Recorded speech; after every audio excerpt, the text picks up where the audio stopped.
threat from the cybercrime is omnipresent, which can be occur anywhere, anytime, and is also growing time by time, driven by an increasing versatile adversary, complete reliance on IT systems to run the business, and a growing technical complexity of platforms, applications, interactions, and devices.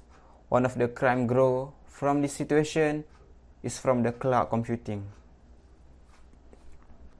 It is a very obvious trend for the greater adoption of cloud computing from any sector of all businesses. Many organizations are deploying IT services and applications in this way as they seek simpler management, utility-based payments, and less reliance on traditional data centers and admin teams. It actually would be rare to find an organization that has not adapted at all these technologies. There is no physical server in a cloud environment which can be isolated and brought to a lab and examined directly. This cannot be identified at all.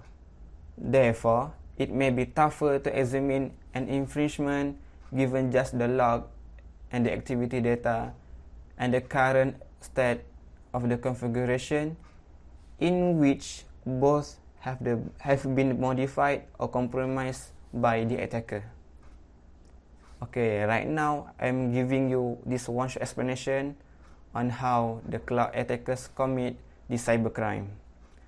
Let us say the criminals using cloud to mount the denial of service attack, and if you have a distributed denial or DOS attack to mount one way, you will try to harness millions of vulnerable, exploited computers into a botnet and use that to mount an attack. Operate from a cloud platform, it will allow you to rapidly and temporarily ramp up your processing power and network bandwidth, mount the attack to take system down temporarily, and then scale it all back. Marriott Starwood data breach is the second largest data breach in history. Marriott data breach. They recently had a massive breach in which they compromised all sorts of consumer data, including credit card information. Their official press release and also kind of go through their wording and try to help you understand how this incident report should be read and what you should infer from them. So, in 2014, a very big hotel chain existed. Many of you probably know it, Starwood. So, Starwood basically consists of brands like W Hotel Sheraton, Aloft, and Meridian, and any guests who are using this particular hotel, and Starwood basically enters all those details in Starwood guest reservation database. Approximately 500 million records exist in this particular database, and out of which 383 million case information was exposed in this particular database. This is a second largest data breach because Yahoo's data breach was 3 billion records. So, what are they find that Marriott faced is something really interesting to understand. So, Marriott faced a $123 million or 99 million pound fine by UK authorities over the data breach. So, this was the total fine that they got. And one more important topic that I would like to include in this particular video is the due diligence of merge and acquisition. So, this is one of the things that Marriott without their fault. I actually got into this trouble of data breach after acquiring Starwood, actually to a Starwood system database, which got compromised. Okay, Marriott has got nothing to do in this case. So that is just briefly what is this case about. Okay, so how does the hacker conduct this attack? How it all began is basically in July 2014, hackers penetrated Starwood system. They used some backdoors vulnerabilities that are found in those systems, and they used them and they penetrated into the Starwood system on September 23rd, 2016. So Marriott basically acquired Starwood. This is for an undisclosed amount how much it is. We don't know. They acquired Starwood in September 23, 2016 on September 7, 2018. Accenture, which is a contractor managing Starwood database for Marriott, becomes aware of a breach due to regarding an unusual SQL query to get in there. Accenture basically use a tool called IBM Guardian. So IBM Guardian is a tool, basically some monitoring database monitoring solution. So they found out there were unusual SQL that were performed just days before they found out, and they did raise suspicion, and Marriott was informed about any unusual SQL queries, and Marriott hired third-party investigator to determine this group the entire scope of the breach. So what did the investigators find out was they found remote access trojans in lot of their system. This is a type of malware basically used to access system with the different backdoors, and they also found Mimikat. So Mimikat is a common tool that is used to extract password from computers, whether they are hashed or they are not hashed. It is used to collect and extract password. And they also find out a lot of logs were deleted. So in the firewall, when a particular hackers or a hacking group wants to cover their fingerprint, what they do is they delete the firewall access logs, the different other logs to not be detected, and sometimes they plan different type of logs to just mislead the investigator. So basically, this case was charged under the Cybersecurity 202 law. And the most important thing is, how do forensic investigators overcome this problem? Okay. So, the investigator, they implemented an endpoint protection solution for over 200,000 devices in 2016. It was only 70,000 devices were having the endpoint protection in Marriott. So they increased that number to 200,000 devices in total, and they did IP whitelisting in order to access this particular database. So they implemented when they include all the Marriott Group's internal IP addresses, and they did IP whitelisting in order to avoid any suspicious IPs getting access to the particular database. And they did network segmentation, and this is basically to protect the sensitivity of the data, since the sensitive data in the environment. To protect that, they implemented network segmentation. So it's not that if a device in the check-in is basically it can access the particular database, it cannot access. So that's all. It was done and coming to what it did cause and the concept of cyber insurance, which is I want to include in this particular video. So the cyber insurance is an option where companies can opt, and they will get whatever the initial discovery till the end of the investigation, whatever the amount it costs for them to investigate data breach is basically covered. So in this Marriott case, we have a very good example of cyber insurance, which include initial discovery till the end. So it took them 3 months to do this, and it costed them $72 million to enter for this entire process, in which $71 million has been insured. So that's only $1 million they spent for the entire data breach. In my opinion, the company should include all information details earlier, since they will be provided by customer important information. They need to increase their security and keep an eye on it 24/7 hours. Regarding on this case, this guest, the information included was some kind of name, phone number, email address, passport number, so a lot of key information, but not their credit card details. But that still leave out a good 170 or 80 million people. And here's where they are completely vague. They said that for some, the information also include payment card number, expiration date, but the card number were encrypted using AES 128, and there are two components needed to decrypt this data. And at this point, Marriott has not been able to rule out of the possibility that they were both taken.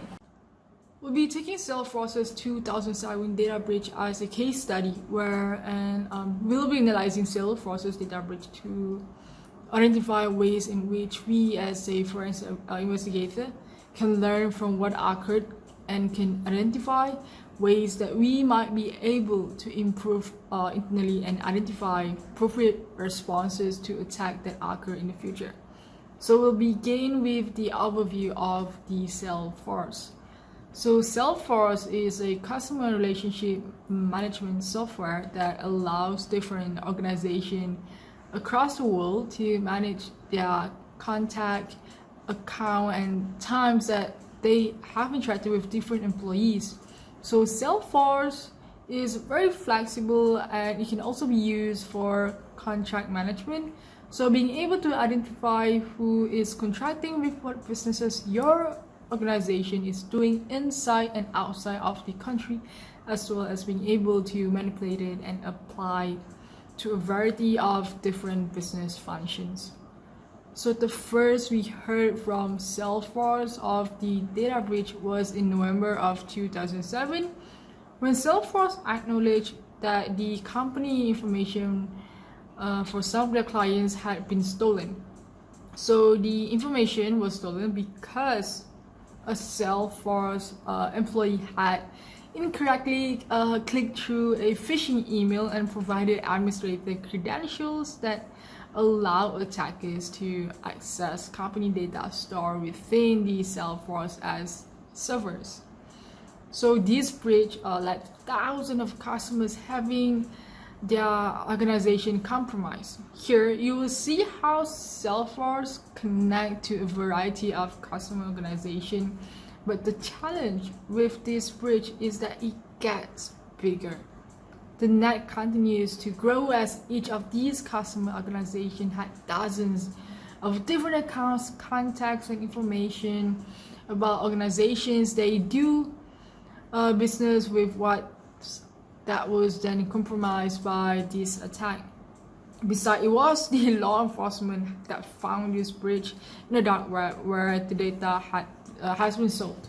So a week reported that the phishing attempt hit abroad customers and then was used for an effective spear phishing attempt where attackers target the phishing attempts with the information that is relevant to that company and make them far more believable and far more effective. So one particular example reported by the Washington Post was a spear phishing attack in which attack posed as the Federal Trade Commission, targeting over 500 different accounts and affecting many devices with tools like keyloggers and viruses that cause challenges for those impacted customers. So how do hackers break into Salesforce? So there are 5 steps on how do these hackers break into Salesforce, and which is by through phishing. So step 1, hackers compromise on an organization's Salesforce account and public website. Step 2, hackers inject malicious code into partners' website to generate 2 public-facing URL. Step 3, within Salesforce, the hackers access Email Studio, draft email containing the URL they created in Step 2 and send them to contacts stored in Salesforce. So Step 4, the victim organization received the phishing emails sent in Step 3. Step 5, the victim clicks on URL which points to a page with malware. So the phishing attack mentioned above often uses a variant of the Zeus Trojan, or known as Z-bot, to target the Salesforce users. So once the machines are infected, the malware connection gets past the most high regarded security appliance listed in the firewall Gartner Magic Quadrant. So in fact, Symantec calls Zeus the king of bots, partly because it can easily circumvent all enterprise security controls. Well, unfortunately, the customers alleged that the companies, which is the Salesforce, violated the California Consumer Privacy Act. So that law is largely known for privacy provision that allow consumers to learn what personal information about them is held by businesses, request deletion of the information, and to option out of itself. But the measure also includes the data security provisions, including ones that authorize private lawsuits over certain data breaches. Let's begin with the analysis on the causes and the impacts from the breach in terms of the cause. So there's a simple answer and a more indirect answer. But the simple answer is that a Salesforce employee provided credential to attackers. Then they're able to compromise the system. But how do we, as a forensic investigator, make it that this is less likely to happen? So there are 4 appropriate responses that we can take. First, we can begin with the employee training. So this is critical, especially for service providers, so that they can train their staff on how to appropriately respond and identify, and also notify in events of phishing and malicious attacks. So this can include example of phishing emails, walking through hit critical steps to take, such as never sharing credentials, reporting suspicious email, or when in doubt, contacting the person on the other hand through another method of communication, such as phone, to verify their identity. So the second approach that we can take specifically as a forensic investigator is working on inbound email management. We can set up routing rules that prevent the majority of this malicious attack and malicious content from getting to our end users by building out ways that we can identify keywords or key concepts that are used for malicious attacks, or whitelisting and blacklisting in certain domains that we can dramatically reduce our risk simply by reducing the volume seen. Thirdly is a multi-factor authentication. So the concept of the multi-factor authentication is that in order for user to log into a system, they need more than simply a username and password. This can include biometric authentication tokens or physical devices that generate information needed for login or connections through a mobile devices or other tool. So multi-factor authentication can easily be paired with a variety of the other methods to make login secure. So these can include specifying IP ranges in which the users can log in from. This will prevent the attack, similar to what happened to Salesforce if they had identified the IP ranges used by their company. So additionally, the identify network restrictions, such as that users cannot access your tool when they are on unsecure wireless network. I will next like to discuss the concept of the least privilege. So least privilege has to do with why this breach spreads so quickly. That the concept of the least privilege is that any user should only have the access to be able to take action on what they need to take action on for their day-to-day and work. Now, in this instance, the employee that was compromised had access to far more than he need be. Like with his credential, were able to be used to impact a variety of different customers across Salesforce. In this example, he had least privilege and was only be able to access the 2 or 3 customers he was actively working with. This will be a different story. The breach will have been a significantly less and significantly easier to contend. We'll now move on how this response could have been handled better. Now you will note that when I described the attack, I noted that the Salesforce released information in November of 2007 that being said that there were reports of increased phishing attacks for 3 to 4 months prior to this notification. And while Salesforce is not disclose how early they found out about the phishing attack, we can realistically assume that they know for a few weeks before disclosing that to the public, simply due to the number of reports that the customers sent to the organization. So this response was the slowly to close this, and the Flexer is an article cited in this presentation notes that there was no report to the SEC, to the SEC, identifying this as an official data breach. So Salesforce also did not reveal which specific organization have been targeted and what the extent of this data breach was. This made it very difficult for companies to be able to respond, as they were unsure if they were actually impacted by this notification from Salesforce or not. So what can we learn from this event? So we can learn that it is better to be proactive in their user training over being reactive. So Salesforce, in the month following the breach, dramatically stepped up their efforts to train employees on how to identify phishing attacks, on how to improve their own individual and user security, and building out tools that we've discussed today, like multi-factor authentication and login API ranges. So it helps us to be able to encourage this type of behavior from our customers, as each of us represent a different software. As a service, we need to advocate for the security of the customers and advocate for the use of the tools we provide, that they can provide to them. So keep this in mind as well as we working with our end user implementing new system, that the security of their system reflects on the security of course, their company. So we can also learn the software of the service, and large providers of services need to consider security paramount.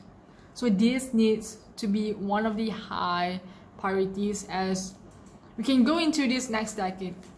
So we must consider that our organization rely on, of course, on their security expert for the security of the information. So they are trusting us to be able to protect the information from outside attacks. So we need to make sure that our firewall are to the top of the line, that our end users are trained on how to protect this information, that there's a multiple level of offense that user must go through to be able to impact this authentication. We also learned that no organization are immune to phishing attacks. Salesforce is often considered to be an industry leader, yet a Salesforce employee was attacked by a phishing attempt and led to compromising of thousands and thousands of different locations and different pieces of information. So InfoSec notes that if we don't invest in our employee, if you don't invest in your employee and in training and on protecting from malicious attack, they will too become victim, is inevitable. So this is a necessity for the software as as their service provider to take. So we also learned that the risk of the provider attacks become less common as more users work from home. So what does this mean?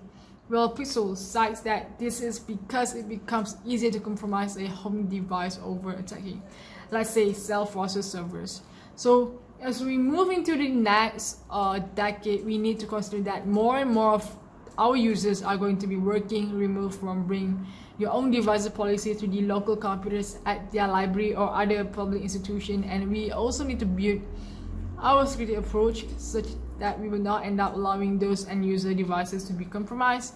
So we can do much to protect our own servers, but we need to keep in mind that our end users also need protection on their end as well. In closing, we had discussed Salesforce data breach and some of the ways that the breach could have been prevented, responded to more appropriately, and what we learned, the 4 key takeaways that. So I would like to take from this session that the way in which the attack could have been prevented. Employee training is critical. Being able to have an employee base that know how to attack come into organization, how to identify those attacks and how to report those attacks incredibly increases your security. We also discussed inbound message filtering and how we as a security professional can make it easier for the staff at work as Salesforce company to be able to prevent attacks such as phishing that occur at Salesforce. We reviewed that multi-factor authentication, which walks through how multiple ways of authenticating into a system might be required. So this is one way that could have prevented an attacker that has simply a set of credentials from accessing thousands of different customers' data. And lastly, we discussed the concept of least privilege, which I hotly recommend taking as a follow-up. Go back to your organization and identify that least privilege is in place. 2011 PlayStation Network outage, which is sometimes referred to as the PSN hack, was the result of an external intrusion on Sony's PlayStation Network and the Curiosity service, in which personal details from approximately 77 million accounts were compromised and prevented users of the PlayStation 3 and PlayStation Portable console from accessing the service. The attack was occurred between April 17 and April 19 of 2011, forcing Sony to turn off the PlayStation Network on April 20. While on May 4, Sony has confirmed that personally identifiable information from each of the 77 million accounts had been exposed. The outage lasted 23 days. At the time of the outage, with a count of 77 million registered PlayStation Network accounts, it was one of the largest data security breaches in history. It surpassed 2007 TGS hack, which affected 45 million customers. Government officials in various countries voiced concern over the theft and Sony's one-week delay before warning its users. So how does the hacker conduct this attack? So Sony was the victim of a very carefully planned, a very professional and highly sophisticated criminal cyber attack. The outage lasted for 23 days and 77 million registered PlayStation Network accounts were stolen. On May 2, 2011, Sony has clarified that the unencrypted status of users' password. They are stating that while the passwords that were stored were not encrypted, they were transformed using a cryptographic hash function. There is a difference between these two types of security measures, which is why we said the password has not been encrypted. It was also found that the database contained 12,700 credit card numbers, particularly those of non-United States residents, and had not been in use since 2007, as much of the data applied to the expired cards and deleted account. And Sony has confirmed later that only 900 of those cards were valid. There were a lot of complaints and frustration that forensic analysis took several days to complete the nature and scope of the intrusion. The scope of the intrusion was not clearly understood. This only shows that the company clearly lacked an appropriate incident response plan. It's been reported that those 12,700 credit card numbers may have had some form of hashing, but not encrypted, and it was repeatedly mentioned that they were not encrypted. It is not exactly clear who all had access to this list and why this was leaked. This case was charged under the Law of Computer Crime Act 1997. A cloud computing infrastructure includes a cloud service provider which provides computing resources to cloud end users who consume those resources. In order to assure the best quality of service, the providers are responsible for ensuring the cloud environment is secure. This can be done by defining stringent security policies and by applying advanced security technologies. So, firstly, security policy enhancement. For example, Amazon has defined a clear users policy and isolates or even terminates any offending instance whenever they receive a complaint of spam or malware coming through Amazon EC2. Secondly, the data protection of the data breaches caused by insiders could be either accidental or intentional. Since it is difficult to identify the insider's behavior, it is better to apply a proper security tools to deal with the insider threat. The tools, as I was mentioned, include the data loss prevention system, anomalous behavior pattern detection tools, also formatting, preserving, and encryption tools, user behavior profiling, and the decoy technology. Also, authentication and authorization technologies. So these tools can provide functions such as real-time detection on monitoring traffic, audit trails recording for future forensics, and trapping malicious activity into decoy documents. Lastly, security technique implementation. The malware injection attack has become a major security concern in cloud computing systems. It can be prevented by using file allocation table, which is FAT, system architecture. From the FAT table, the instance, including the code or the application that a customer is going to run, can be recognized in advance. By comparing the instance with the previous ones that had already been executed from the customer's machine, the validity and integrity of the new instance can therefore be determined. Another way to prevent malware injection attack is to store a hash value on the original service instance image file by performing an integrity check between the original and the new service instance image. Malicious instance can be identified. For XML signature wrapping attack on web service, a variety of techniques have been proposed to fix the vulnerability found in XML-based technology, such as XML schema hardening technique is used to strengthen the XML schema declarations. A subset of XPath called the fast XPath is proposed to resist the malicious elements that attackers inject into the SOAP message structure. So, what we can conclude from this topic is it is not that easy to defend the cloud.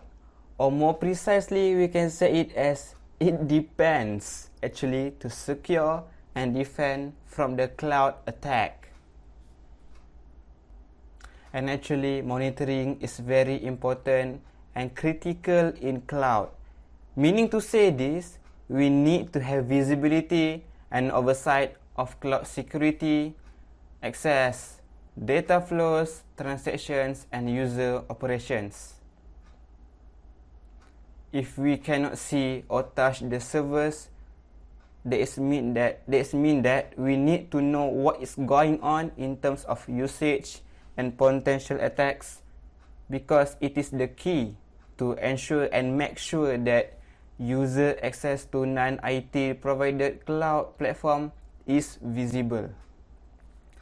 So, monitoring for file sharing, accessing, or cloud storage sites is very useful, as it identifies places or the flow of the data outside the company's control. We cannot stop the cyber criminal from using cloud services to commit the crime or the attack. However, we can take several steps to prevent this occur, such as proactively assess the security offered by the cloud service provider, monitor and logging all the network activities, always encrypt all the data during both at rest and in motion.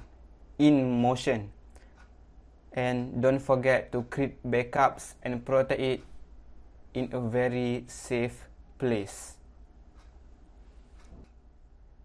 That is all from us. Thank you.